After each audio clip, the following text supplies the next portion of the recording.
உங்கள் தந்தி தொலைக்காட்சியில் பிரம்மாண்டமான காட்சி அமைப்புகளுடன் சாணக்கிய தந்திரம் தினமும் இரவு 8 மணிக்கு.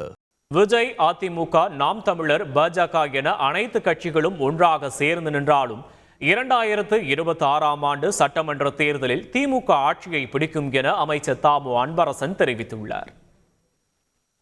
திராவிட முன்னேற்ற கழகத்தினுடைய தலைவர் மாண்புமிகு தமிழ்நாடு முதலமைச்சர் அவர்களுக்கு இன்றைக்கி ஒரு அதாவது கீழ்மட்டத்தில் இருக்கிற ஏழை எளிய மக்களுடைய வாழ்வு வளம் பெற வேண்டும் என்பதற்காக பல்வேறு திட்டங்களை இன்றைக்கு செயல்படுத்தி மக்கள் மத்தியில் நம்பர் 1 முதல்வர் என்ற பெயரை பெற்றிருக்கிறார். அதனால் பொதுமக்கள் மத்தியில் பெரிய எழுச்சி இருக்குது, திமுக வரவேற்பு இருக்குது.